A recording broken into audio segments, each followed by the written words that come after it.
Hey guys, how's it going? I'm Mike.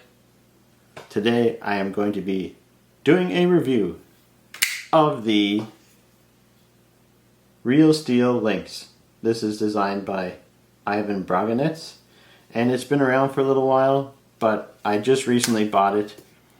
I don't know how long ago, sometime this year, and a couple of months at least. And I've been carrying it a fair amount, and I formed some opinions on it, and I figured why not make a review.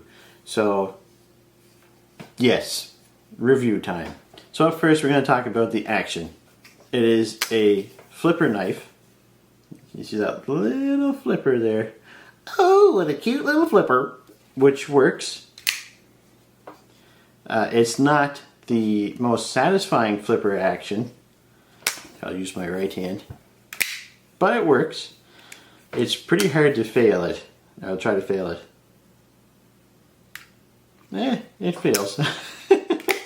But when you get used to using it, when you're not trying to fail it, it's hard to fail. But you can also use these fullers here for reverse flick or thumb flick. That's not what it's made for. These are made for gripping the knife, choking up on the knife.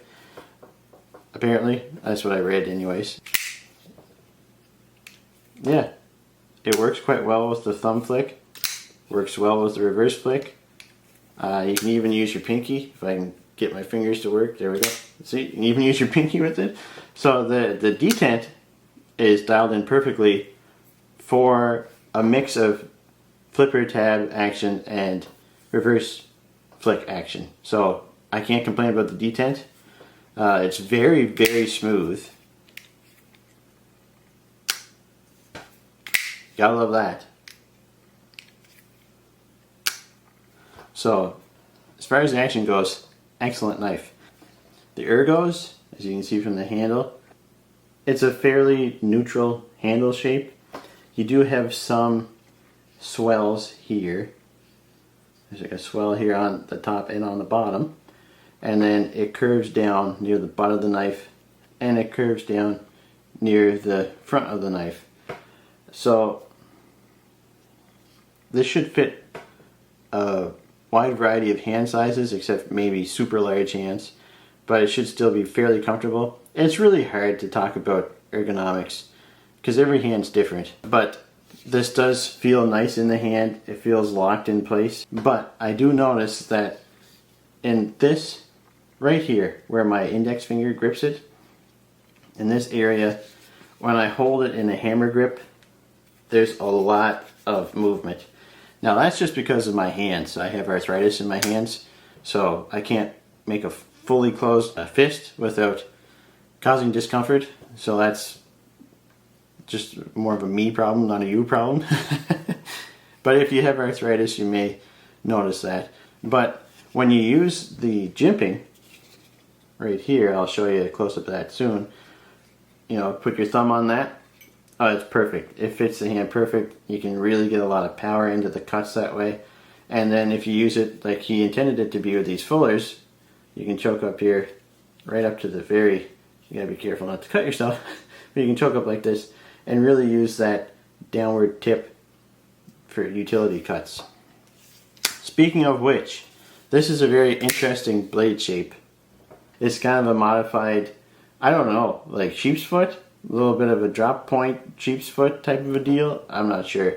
But it has a nice downward pointing tip for utility cuts. It has a nice little belly here if you need to use a belly to, you know, when you're cutting. And then you've got your straight edge right there for nice sliciness. And then here's your jimping. Or here's the jimping, which I find to be a pretty interesting design.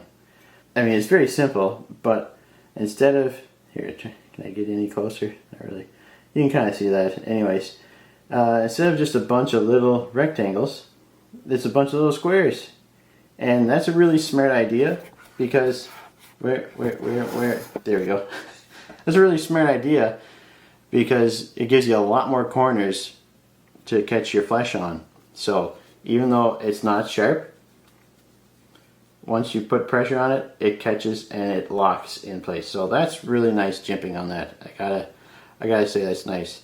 Now, using this for EDC, I haven't used this for hard use, but as far as EDC purposes go, this knife excelled very well. It wasn't the sliciest knife out there, but it did slice pretty well for what I needed to do. It cut cardboard no problem, and I'll go into that more on the specs.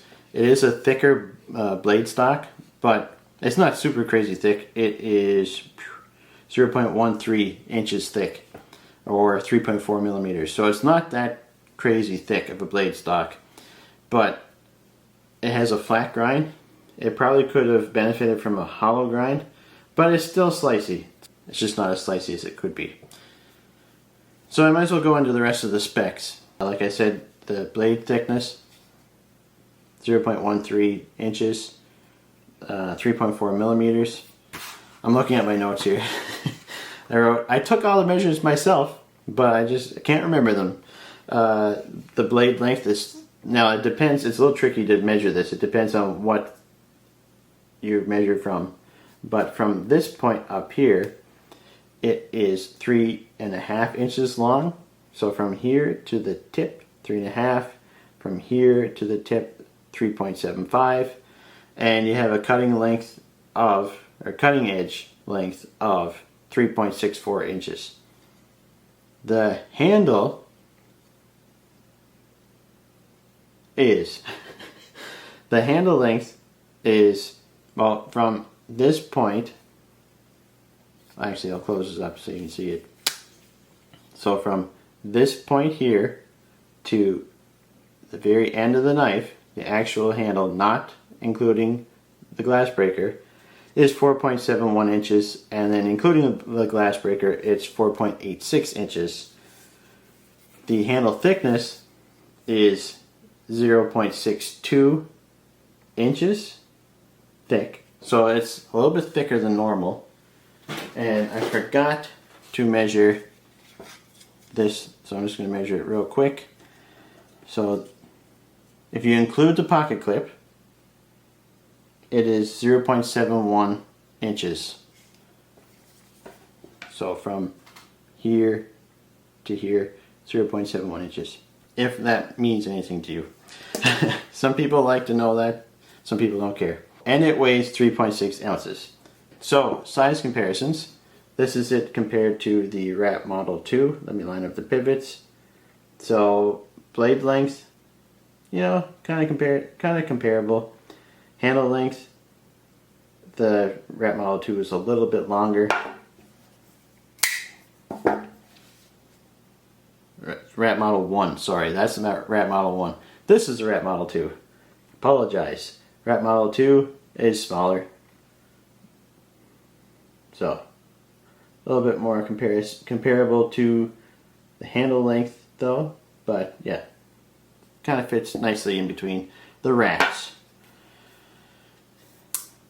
And that brings me to a point here I want to make. I just used the Rat Model 1 and 2 for size comparisons. If you guys want to see more size comparisons, let me know in the comments. I'll put more size comparisons in. I just usually go by the Rat models because everyone's experienced at least one of them. So you kind of want, you know, I figure that's a good gauge. But if there's other ones you want to see, let me know. And I will put those in here. As far as the design goes, it's kind of a, well, this is pretty much what he wanted to be. A classy looking knife with some tactical flair to it. There you go. And I think he did that. It does look very classy, you know, with the satin finish and with the carbon fiber. That's really nice looking carbon fiber, by the way. There's no voids except for there's a little mark here. Now I did buy this on the secondary, but there's a little mark right here. So I'm not sure if it came with that mark or if that's a void in it, but I'm thinking it's just a mark because it doesn't look, it's not running in the same grain as the carbon fiber. So just in case you see that and you're like, there's a void right there. Yeah, I think that's just from use. So I do feel like he captured a classy tactical knife pretty well. I wouldn't necessarily call this a hard use knife, but it is great for EDC And if you have bigger hands or if you like longer blades, this is a good option. The lockup on this, I didn't mention that, I should have mentioned that before, is about 45%. Maybe even 50%, depends how persnickety you are, but it's around, you know, it's a good solid lockup. This is, well, would you call it an inset liner lock? Would you call it a frame lock, liner lock? I don't know, because this is not the frame. I don't know. Probably should know. I don't. I guess, I don't know. Inset liner lock. Let's call it that. I don't. So, it's a cool looking knife. The blade shape, I'm not in love with the blade shape, but it is usable. It does work well for EDC purposes. I like the jimping. I like the fullers for practical reasons, and they look nice on the knife. The pocket clip looks nice. It looks like something you'd see on a gentleman's knife. It arguably is a little too small for the knife, but it does look nice. You got a glass breaker on it. I don't think that's necessary, but that's just kind of how the tactical thing goes. Although you don't see them that often these days. Back when this came out, that might have been more popular. The materials, I didn't go over the materials. My goodness, you have to bear with me here. It's been a while since I did a full-on review. So you've got titanium backspacer, which is a really nice looking backspacer, by the way. I like that. They did a really good job with it. It's got a nice little line milled in the center, and it's flush. You can't feel any edges, so it's really nice looking and it feels nice. The fit and finish on this knife is very nice. Stainless steel pocket clip, T8 screws on the body, proprietary hardware for the pivot. However, I'm sure a flathead screwdriver would suffice. S35VN blade steel. Now, I love S35VN blade steel. However, this knife was $325 Canadian. Or it still is. You can still find them in Canada. I don't know if they're still available like widely or not, but in Canada you can still find them. Warriors and Wonders has them in stock. That seems like a lot of money. For $325, I probably would want M390, but he chose this for a reason, so it is what it is. But I feel like it's a little high. Now I realize it could be a limited release, so those tend to be a little bit more expensive, but still kind of high. In the States, it's $235 USD in the States. So when you convert that over, it's a little bit cheaper. It seems a little bit better. But if you on White Mountain Knives, if they ever have them back in stock again, you can use discount code SHARP10 to receive 10% off, and that brings the price down even more. And it's a pretty good deal then. And I found this on the secondary for $200. So I'd pay $200 for this all day long. So, what do I not like about this knife? Well, let me clean off this blade here and I can show you. My biggest complaint is the crap on the blade. Now, I don't want to say it's not all crap. Some of it is important to be there. Well, let's just zoom in and take a look at this, shall we? Okay, so you've got real steel right there on the flat grind there. It's real steel. That does not need to be there. That can be anywhere else. It does not need to be there. It's got 114. Let me zoom in a little bit more.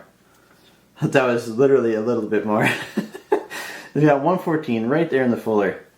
What the heck is that doing there? That could be over under the backspacer right there, where a lot of people put theirs. That's where it should have been. That's dumb. And it is, I forgot to mention satin here, but it's kind of bead blasted in the fuller, so it gets a nice little contrast. So the same thing over here. It's got S35VN right there, and when you close the knife, you can see that.